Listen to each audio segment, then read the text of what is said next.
The smell of rotting wood still lingers in my nostrils. Even with the wind cutting through the cracks in the cabin, that smell doesn't go away. It mixes with the metallic taste I still carry in my mouth after spitting up blood for days. I'm not sure if I still have a fever, but my hands shake when I write. It's not just out of fear. It's also about remembering, because remembering hurts. I was saved by 3 men from here in the village. Three faces that I didn't see well, but that took me away from the earth. They dug me up. They cleaned me as if I were still a human being, as if I still had salvation. They didn't say a word. They looked at me with the same expression as someone seeing a wounded animal. I didn't ask anything. I just cried. The crushed chest, the broken ribs, my knees still burned from the position I was left in. I remember every second of that day, but before I tell you what happened in that cabin, I need you to understand where it all started. Or rather, with whom. 3 days before the attack, I already knew. I saw the car. It was the same car, white, with a blue stripe on the side. You know that kind of car that seems harmless, familiar? It was the family car. That same family that offered me hot bread, coffee, and even a blessing. Do you remember them? The ones that seemed good, that welcomed me when I got here? Who said they were God-fearing, who had priests in their family? Tell me in the comments if you also thought they were hiding something. Because I didn't see it, or I preferred not to see it, I preferred to believe that there were still refugees. But no, they were the best laid trap I have ever seen. My brothers in the robe always said, "The danger is not in the screams, it is in the silence." And it was in this silence that they buried me. The village was quiet. Nobody looked me in the eye. No children ran. It was as if the world had held its breath before what was going to happen. And it happened. That night was too long to be called a night, and too short to be called life. The Church dissolved Sodalitium Christianae Vitae in January 2025. Right now, just after everything collapsed, just when the last link left in me had already been broken. Why now? Why only now? The answer may be in the walls of that same cabin where I almost died. A damp wooden cabin with old wax marks on the floor, where they prayed and where they tortured. Because within Sodalitium, prayer and abuse went together. Luis Fernando Figari, the founder, said that discipline was a divine gift, but what he called discipline I call hell. Do you know what it's like to wake up with someone calling you brother and in the next second pressing you against a wall, threatening you, hurting you, silencing you with sweet words and dry eyes? They learned to do it with class, calmly, with the crucifix on his chest, all in the name of vocation, all in the name of a God who never asked for this. And it was because I said that out loud that they hunted me down, that they buried me. That marked me. I wasn't the only one, I know that. But maybe I'm one of the few who can still speak. This cabin, it stinks, not just because of the wood, but because it carries the memory of what happened here. Every time I close my eyes, I see the dirty boards. I hear their footsteps, the breath, the click of the belt in the dark. I still feel the cold ground on my back and the weight of 4 hands pushing me underground. They left me there for hours. An iron tube between the lips, a thin hole to breathe. It was punishment, the last warning. If I didn't stop, there wouldn't be another, just the grave.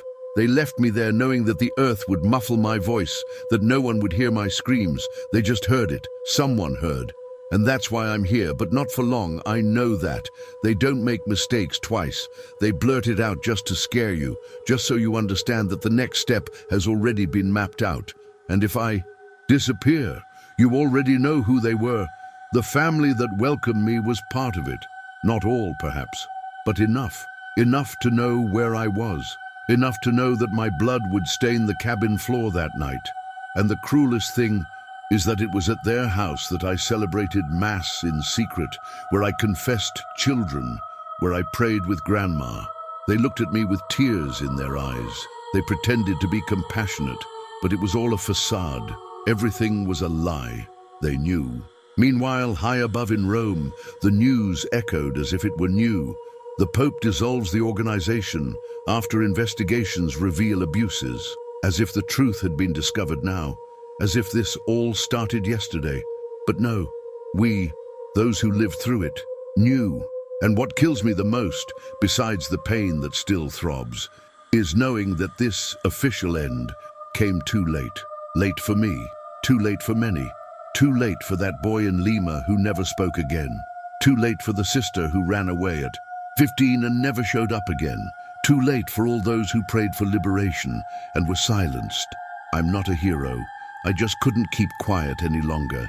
And now, hidden in this forgotten village, waiting for the next knock on the door, I only have these words. And you, who is listening, who is here with me? And if you've made it this far, if my face is still in the video, answer me. Do you remember the family in the white car? The one that looked too good? Because it all started with them. And something tells me that it was never just a family visit. It was surveillance. It was preparation. It was a warning, and I ignored it. Maybe out of hope, maybe out of stubbornness, maybe due to tiredness. But they knew from the beginning, and when the time came, they buried me, calmly, with method, like someone performing a ritual. First came the words, cold. Cold like metal against the skin in the middle of the night. Then the blows, one at a time. No rush. It wasn't meant to kill. It was to score. It was to transform my body into a message. And then it came to earth, the shovel sinking slowly, breathing short. I squirmed, but there was no rope. There was no tether, just the weight of the floor, the weight of silence, the weight of cowardice. I remember the sound of earth being thrown over me. It's strange to think you can hear it so clearly. Every grain, every punch muffled with clay, my lungs fighting the pressure. And there was a tube, a thin iron tube stuck between my lips, forced down my throat. Through it I sucked in the air, dry, dense, dirty. I breathed earth. Every second inside was an eternity. And the worst thing was the silence. In the dark, there were no screams, no voices, just my own soul, screaming. And this is a pain that cannot be healed. There's no medicine. It just stays. The question that has never left my mind since then is, why? Why did they do this? But deep down I know. I talked too much. I broke what they call an alliance. I was an insider, one of them. And yet, I chose to speak. I chose to tell the truth. And this, for them, is more dangerous than any sin, more offensive than any blasphemy. Because the truth tears off the masks. Truth breaks pacts that fear sustains. And that's why they buried me. Not to kill me, but to silence me. To break me inside, very slowly. Have you ever thought what you would do if you discovered that the faith that taught you to love also destroys you? That the same altar where you learned to kneel was used to silence children, that the crucifix on the chest of many there hid eyes that desired the forbidden. I found out. And it wasn't just with the eyes. It was with the body, with the soul, with the reports, with the confessions of victims that reached me like someone holding onto the last thread of hope. Simple people, faithful, young people full of faith who believed they were serving God when in fact they were being served by monsters. Sodalitium Christianae Vitae. The name sounds beautiful, right? It looks like something from an old book of deep spirituality. Founded in Peru, 1971, it grew like a weed under the sun of silence. It spread throughout South America. It had around 20,000 members, 20,000 souls, 20,000 families. But what most didn't know, and what many still pretend not to know, is that behind the retreats, the sweet words, the songs in Latin, there were locked rooms, with walls so thick that they muffled screams, with covered windows, where prayer was just a facade, where suffering was transformed into devotion to strength. I went in there with faith, with vocation, with love. And little by little I began to see what was hidden behind the smiles. I saw young people isolated. I saw punishments. I saw emotional mutilations being called spiritual formation. I saw priests teaching that silence was obedience, that pain was purification.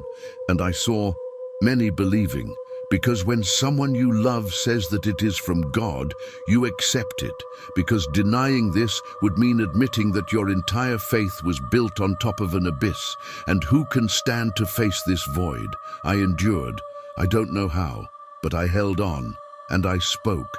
I made the mistake of writing, to register, of trying to protect, and it didn't take long for the eyes to start following me. Those eyes, who smiled on the outside, but burned on the inside.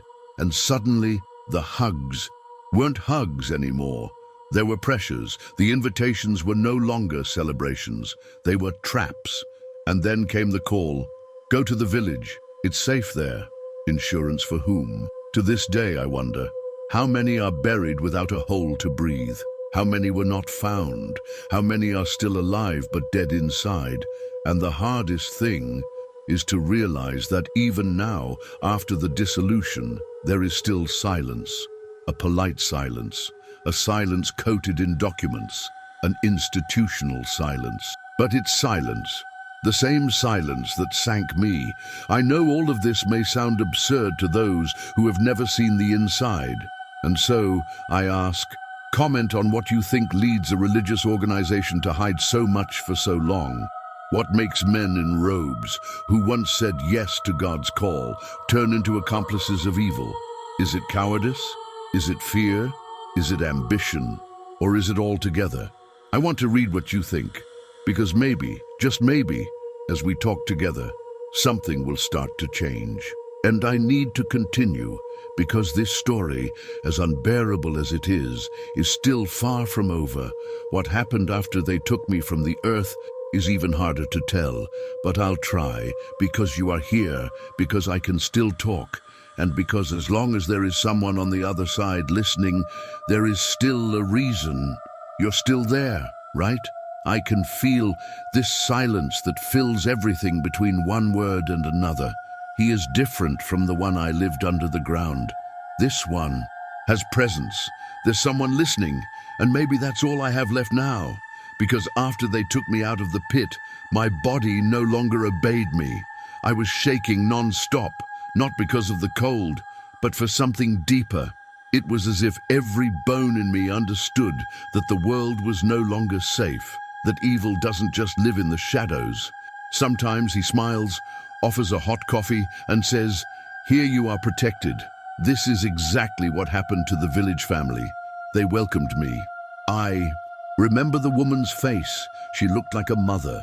He had tired eyes and a sweet voice, the kind that speaks slowly, as if each word was being carefully chosen. They gave me a blanket, bread, hot soup. They said I could rest in peace there, that God had guided me to them.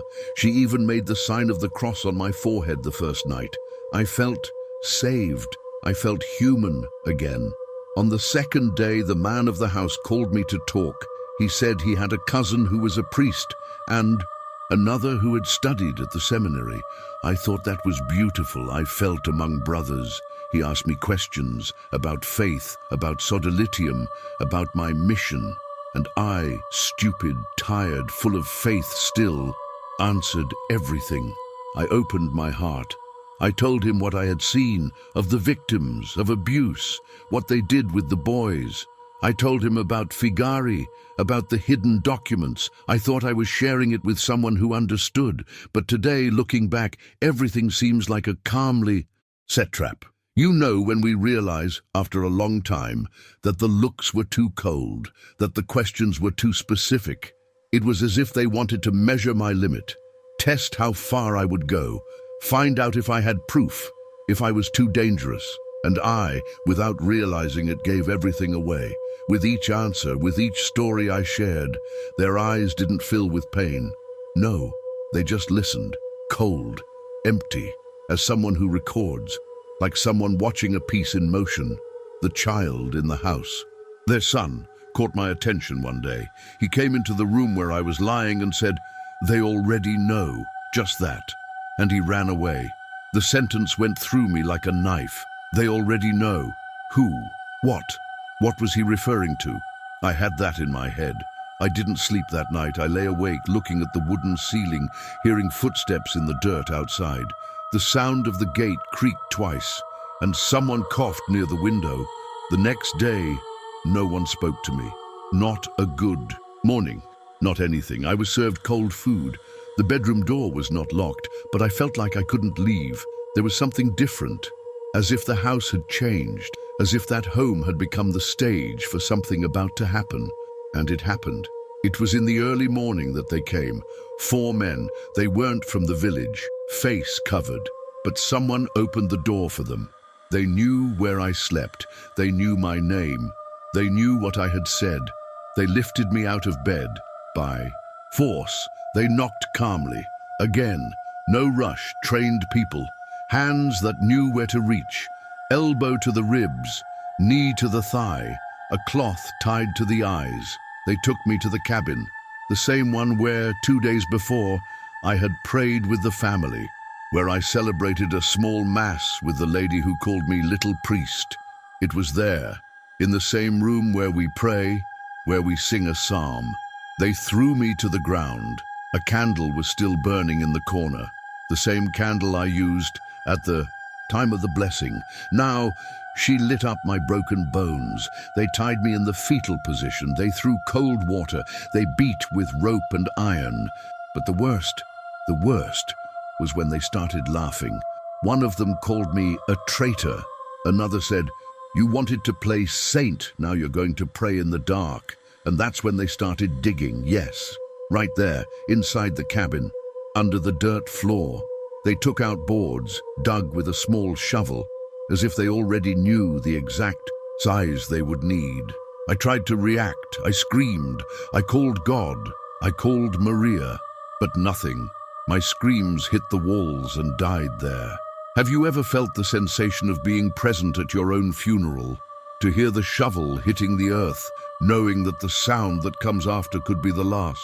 They put me in that hole, short, shallow, just enough to cover the body. They left me with the pipe in my mouth like an animal, as a warning. And I still remember one of their phrases. Next time, there won't even be any air. That's what hurts me the most. It wasn't just the physical pain.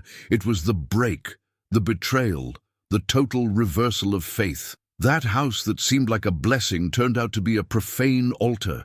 That family that welcomed me was the same blood that built Sodalitium.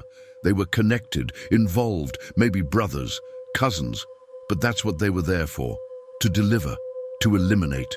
They not only knew everything, they were part of it. And I was the naive, one who entered with a cassock and a cross, thinking that God still had some safe place on this earth. Tell me honestly, did you also feel something strange about that story from the beginning? Do you remember them? The man with the low voice, the woman with the rosary always in her hand, the boy who looked at me in silence. I want to know what went through your head. Tell me here, in the comments. Maybe your intuition picked up on something that mine missed. Maybe together we can put together what I still don't fully understand, because that family wasn't the only one.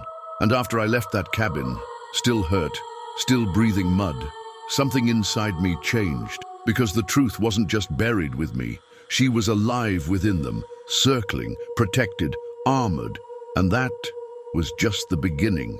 It was only when I managed to leave that cabin days later, with the help of those 3 men from the village, the only ones who I still don't know if they were heroes or accomplices who regretted it too late, that his name came back strongly in my head. Luis Fernando Figari, the name that had haunted me since seminary, always spoken with respect, almost as if it were a title and not a man. The founder, they said, the mind behind the work, the man of faith, of vision, of discipline, but anyone who saw it up close, whoever breathed the heavy air in the rooms where he walked, knows that it wasn't faith that moved him. It was control, it was thirsty, it was domination disguised as doctrine. Figari had a calm voice. He spoke slowly, like someone who ponders each word, like someone who knows exactly the impact he wants to make. He always smiled in meetings, said that God dwells in silence, and that obedience is the highest form of love. Today, these phrases give me goosebumps, not because of what they say, but because of who said them. He was a monster maker, not just by his hands, but by the structure he built. Each brother, each leader he formed, was another cog in the machine that manipulated young people, silenced children, and erased stories. I saw it with these eyes. People being molded like clay to become tools for something much bigger and much dirtier. I saw promising kids being taken to training and returning mute. I saw boys who one day sang in the hallways and then just walked around with their heads down, afraid to look into the eyes of those around them. And no one spoke, because there, everything was justified. The pain, the fear, the punishment, everything was explained as part of the path, a path that only led to destruction. People imagine that evil arrives with screams, with violence, with the smell of sulfur. But no, true evil often wears expensive perfume, wears a white tunic and carries rosary in hand. He smiles, he praises, he calls you son. And when you see it, you're already on your knees, asking for forgiveness for something you didn't even do, begging for a blessing that comes loaded with guilt. The church knew. Of course I knew. Figari did not operate alone. He had contacts, he had allies, he had protection. The denunciations of 1, 2, 3 young people were easily hushed up. Transferences, silences, vows of obedience. This is repeated in so many stories, in so many places, that it almost becomes a script. But what no one tells you is the price it has. The price is not in the courts, nor in the headlines. It's in the soul, in nightmares, in the void. Have you ever met someone who carries trauma so well hidden that it feels like politeness, with faith, with silence? I met several young people who were abused and are now priests, men who live in outer holiness, but inside they still bleed in silence, because there's nowhere to run, because they were shaped to endure, to accept, and that is Figari's legacy. This is the result of your work. In January 2025, Pope Francis finally dissolved Sodalitium. Finally. But how late? How many lives had already been crushed?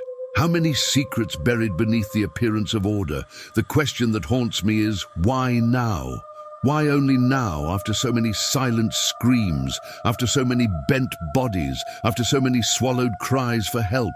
And don't get me wrong, it's a step, it's an action, but it is also a belated admission of guilt. And for those who have gone through all this, for those who carry the name of Christ on their chest and the pain on their skin, it is not enough. I saw the document, signed, official, the dissolution. But there is no line there talking about the boys who disappeared. It has no name, no face, no voice. The church recognized the institution as an error, but has not yet recognized the fruits of that error. You still haven't looked the person who was destroyed in the eye and said, "I heard you." He has not yet called each of those who remained along the way by name. And honestly, I don't know if it ever will. If you've made it this far, listening to this carefully, tell me in the comments what goes through your head when you hear that name, Figari. Is it anger? Is it sadness? Is it unbelief? Because sometimes it seems like he was a legend, something that couldn't be touched. And in some ways it still hasn't. He's alive, isolated, yes, restricted, but alive, while many of those he hurt are not. Oh, and since you're here, if these words are stirring something up inside, hit the like button. It's not just about numbers, no.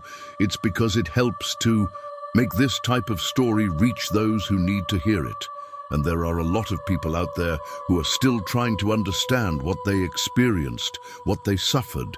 And sometimes a video like that finds that person at the right time. So, if you can, click there. We continue together, and there's still more. Because behind every big name, there is a network, a structure, a strategy. And what happened to me, what I discovered later when I managed to escape and found others, shows that Figari may not even be the end of the line. I don't remember exactly how many hours had passed since they took me out of that pit, but my body still hadn't understood that I was alive. Every step felt like a memory, every muscle a warning. It was only when the wounds began to heal that the memory of what they said began to hurt more than the bruises. This is the last warning. That's what they said, with an icy whisper, with a rehearsed calm, because anyone who threatens in a hurry is not in control. But they were, and they knew that I knew it too. They beat me to the limit. They didn't want to kill me, at least not there. The idea was to make me remember. Every punch was a reminder, every kick a signature. They were marking territory, and I was the territory. I was the mural where they wanted to write with pain the phrase that resonates most with me to this day. Priest who talks too much returns to the dust. Poetic, right? They even have that. A macabre talent for transforming threat into verse, a hell of a rhyme. And the next sentence came with the same lightness. Be quiet, Father, be quiet, or the whole village will pay. Look, I don't know about you, but when someone says they're going to hurt an entire village because of me, silence starts to seem like a tempting option. Have you ever had to choose between your conscience and the safety of those who reached out to you? Tell me in the comments, would you have remained silent? Would you have left? Would he have deleted everything and pretended he never knew? Because, let me tell you, for a moment I considered it. In truth, for a few seconds, my heart beat like a coward's. And maybe I was. For an entire night, I convinced myself that no one else needed to know. But then I remembered the eyes. From the eyes of the boy who called me in the hallway months before, inside the formation house. He was only 13, and his look was a soundless cry for help, a look that said, "Speak for me, because I can't." That held me back. That forced me to continue, even though I knew I wouldn't come out of it in one piece, even though I knew that perhaps I was already lost. And let me tell you something now lightly, because I know the atmosphere here is dense. If you're still with me so far, you're either brave or too curious to be a priest, or both. And look, maybe this channel is the right place for you then, because here we say what no one wants to say. And if there is anyone out there who has always felt that there is something strange behind the sanctity of certain smiles, stay, you're in the right place. But going back, that threat wasn't just a sentence. She was a prophecy, a script that was about to be fulfilled. And I saw this when I returned to the village, still limping, still with my ribs screaming with every breath. The woman in the house who welcomed me no longer looked me in the eye. The boy disappeared. They said he went to visit an uncle, the same. Uncle who, I was told, was superior in another community linked to Sodalitium. Coincidence? Perhaps. But here, after all, I no longer believe in coincidences, only in strategies. And do you believe in coincidence? Serious. Do you really think that attack happened 2 days after I mentioned names? To mention the files I hid? Oh, leave your opinion here in the comments. It will be good to see how you see it. And look, enjoy and leave a like if this video is opening your eyes or at least messing with your certainties a little. I know that asking for a like is a bit of a cliche, but hey, after burying myself alive, I deserve a little click, right? Just to fool the algorithm. Go. Jokes aside, it wasn't just about me. It never was. The last warning was a reminder. We know where you are. And more than that, we know who is with you. It was about spreading fear.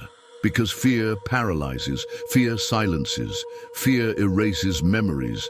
But fear also reveals. It shows who is really on your side. And after that night, I saw people walk away. I saw doors close. I saw those who used to call me brother start to avoid me as if I were carrying a plague. And in a way, I carried it. It carried truths. He carried stories. It carried the names, loaded the documents, and above all, I carried a decision. To continue speaking, even though I knew it could cost more than just my life. I knew that after that, there would be no going back. The safe path had been burned. There was no longer any such thing as going back to the monastery, asking for forgiveness, keeping silent. They had already labeled me. They had already sealed me. I was the example, the message. I was what happened to those who didn't shut up. And every word I say now, every part of this video is another step on that tightrope, because while I talk, they listen. They always listen, but what they still don't understand, and maybe you do, is that those who lived through hell have already lost their fear of fire. So let them burn. I don't know how long I'll be able to record these memories. I don't know if I'll have time to tell you everything, but I know one thing. Their story doesn't take away my pain.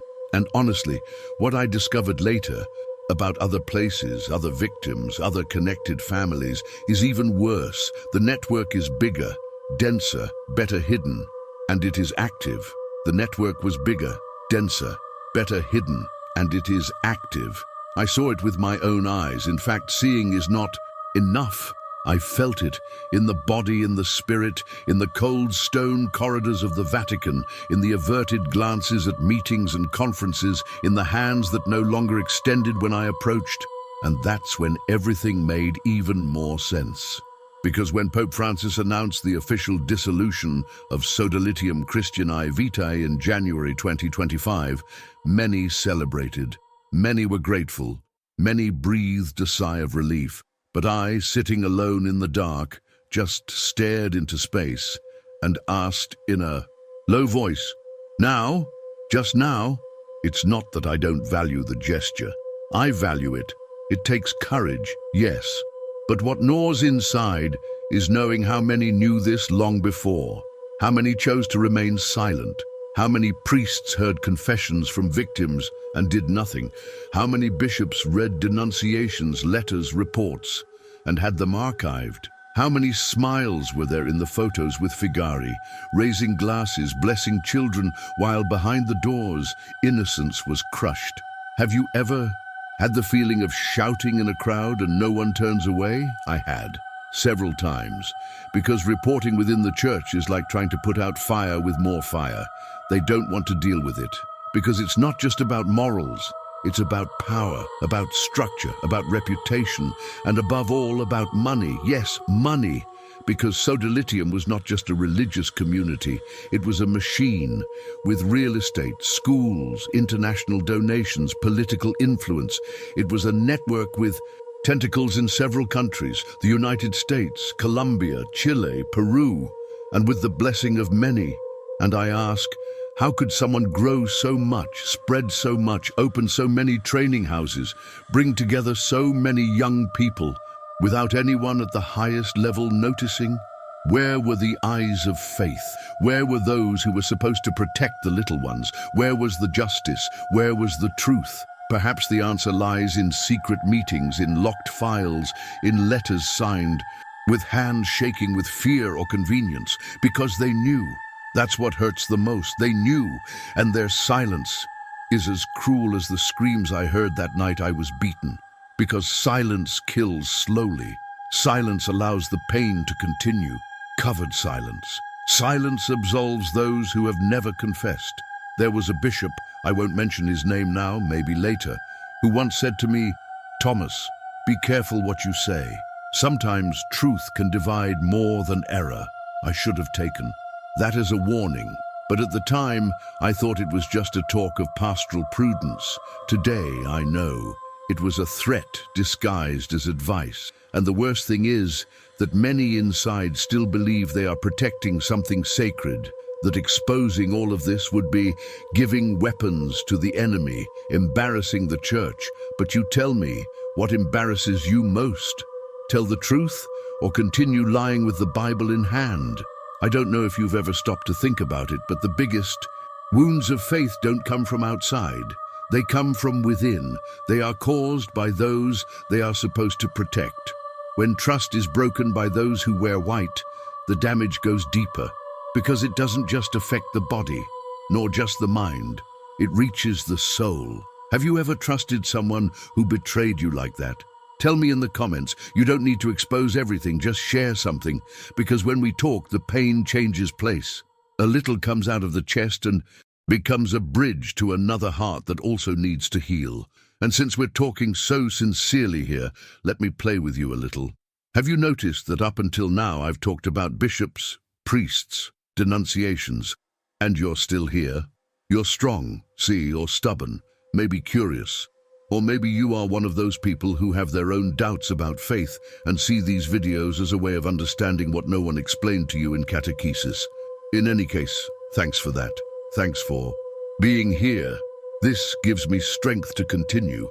Oh, and if you haven't hit the like button yet, now would be a good time. It's not about the number, I promise. It's to push this truth forward, to make the algorithm show this to someone else who knows, is still buried alive in silence like I was, because deep down, you're not just listening to a video, you are helping to raise an old cry that needs to be echoed, and the like helps with that, just like that. But back, the question I ask. Now, as I write this in the dim light of an old candle is, what else is being silenced right now? Because if they allowed Sodalitium to operate for so long, who else is being shielded now? What other communities are being protected by the same kind of silence? What other young people are being captured by beautiful speeches and manipulated doctrines? I found papers, notes, copies of letters exchanged between superiors. Some signatures chilled my spine. Priests who today have important positions. Bishops who appear smiling on live broadcasts, talking about peace, charity, holiness, and behind documents that prove they knew, which they approved, that they sent, that they hid. And the saddest thing is knowing that many believers will never know this. Because no one reads this stuff, because nobody counts, because for most of the world, everything has been resolved. The community was dissolved, evil has been faced. And now it's time to move on. But the pain continues. The traumas continue. The victims did not even receive a real request for forgiveness. Only official notes, cold, written by advisors, read at masses as if they were part of a protocol, as if faith had become letterhead. The Vatican needs more than public gestures. You need to face the past with courage, and that doesn't happen with communications. It is done with action, with listening, with welcome, with repair. And that is still a long way off. I remain hidden, changing places. Every 2 or 3 days, the scars on my body no longer bleed, but inside, everything still throbs. And I keep talking, recording, counting, because that's all I have left. Because if I stop now, everything they did to me will have been worth it to them. And I can't allow that, because after all there is more, much more, and a discovery I made days ago could change everything. I'm hiding. Again, I don't even know which village I'm in anymore. Street names get mixed up, windows change, places, voices change, accents, but the fear is always the same, constant, firm, silent. I'm writing this with shaking hands. My joints still hurt. Maybe because of the position I slept in. Maybe because of old fractures that never healed properly. Maybe because my body can no longer bear carrying all of this alone. But what weighs the most, and you need to know this, is not the body. It's fear. A fear that sticks to the soul like moisture on clay walls. That drags with me, even in my dreams. What a whisper in my ear when the silence of the morning becomes a presence. I know it seems exaggerated. I know that a lot of people, upon hearing this, might think, but he escaped. He's alive, he just needs to hide. But I'm not alive. I'm postponing death, writing as I go, talking while listening, trying to organize the last thoughts before they arrive, because they will arrive. And if you've followed every word so far, you already understand who they are. It's not just men. They are not just accomplices. They are structures. They are pacts. These are names hidden on lists that not even the Vatican had the courage to disclose. I'm not trying to save my life anymore. That passed. What I want now is for this story to stay alive. Don't disappear with me. Because when they get here, if they find this cabin, this village, this little shelter where I can barely stand, you already know what my end will be. Do you remember the family that welcomed me? Those eyes, too calm? Those words, too sweet? That prayer before dinner, said with a fervor that almost moved me? Remember that? Tell me in the comments, because I want to know if my intuition was alone, or if you also realize that there was something wrong from the beginning, because now, looking back at everything, their every gesture was rehearsed, each silence calculated, each dish served, a ritual. They didn't help me, they marked me, they prepared me. I was offered to the system like someone, delivering a sheep to the slaughterhouse. And that for me is the cruelest thing, because faith saved me, in truth. It was faith that sustained me when no one else listened to me. She was the one who kept me breathing through that pipe stuck in the ground. She was the one who made me stand up even when my legs wouldn't obey me. But it was the man who used that same faith to destroy me, to manipulate, to punish, to erase. Can you imagine this? Salvation and damnation walking side by side within the same cassock. I can do it, I saw, and I keep seeing it. That's why I can't stop talking, even if the voice fails, even if the connection drops, even if this video is never published. I still speak out because I need it, because silence in this case is the second death, the slowest, the most cowardly. I was told this village was safe, that the men here don't mess with anyone, that the church on the hill was closed years ago, that the local priest died of old age, that no one talks about the past anymore.